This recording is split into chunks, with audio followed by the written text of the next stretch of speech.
So David, this is obviously your prototype that you put together. Talk me through the process of how you did this. Where did you find the materials? How did you put it together?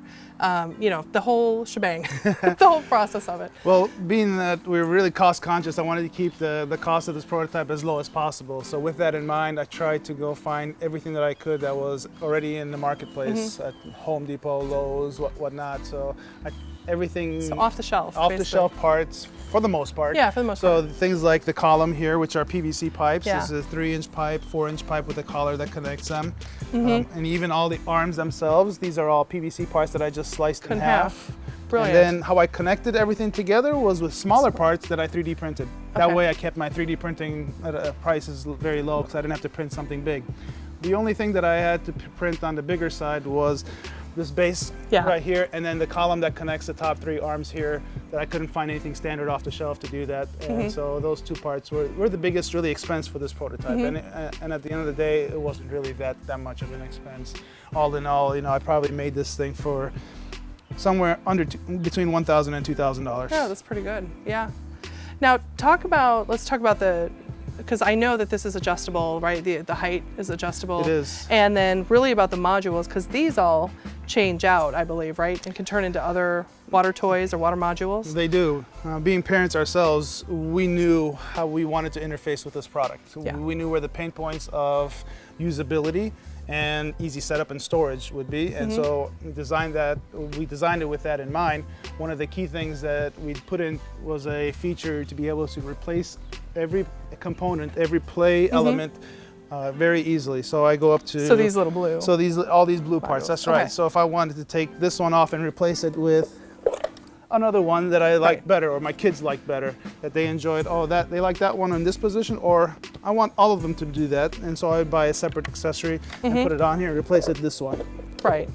Which is great, because you can go back and purchase a new module, upgrade them anytime. You could buy a water cannon, for instance, right? That's right, because we know kids, they all get bored with things eventually. Yeah. So the beauty of this is that when your kid gets bored with one thing, you could easily swap it out and buy yourself a new accessory without having to replace the entire system and put out a lot more money with buying a whole new toy.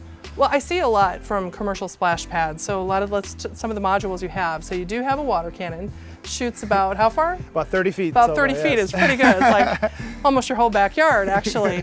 You've got the bucket, this automatically gallon bucket. Gallon bucket, okay. That's right, we got the shower head, we got one that spins around, we have also a misting station. If you're in the summertime, if you want to use it, you know, you can get around here and put some misters up there in the summer. Especially in Florida. That's right. Good. And then, you know, one of the other key features of this was being able to put it away. Whether you storage. Exactly, because we don't foresee leaving it here year round in the middle, right? During the winter, if you want to put it away, or if you just want to use it for an event, right? You don't want to take up the whole area all the time. So we designed it so that you can easily collapse the entire system into a 3x3 cube, and all you do is essentially just put these arms down. They fold down like this. Ah, interesting. Right? And this is a prototype, so that's why I'm removing that. Gentle. And then these arms also lift up and lock into place like this. So good. And then you can actually just bring the height down. And then the height comes down, that's right. So this entire thing can be in the 3x3, and you just put it off in the corner or in your garage. And I think you thought of everything. That's great. And the hookup. I mean, the only thing that you need to do is get a hose and connect the hose down there. That's great. Brilliant. So another feature that we put in here was putting in water control valves for each of the arms. The reason we put this in, because we know a lot of parents are water conscious, and they might not want to run every one of these particular elements at all at one time. And so if they want to do that, if they want to just play with the tipping bucket today, what I could do is I could take the shower head and turn it off. Turn it off. Or I could also vary the intensity of it. If the child doesn't, if you have a younger child that then sprays too much on their face, then you could tone down the intensity. And you could do that for each one of these independently. Yeah, that's fantastic. That works out well.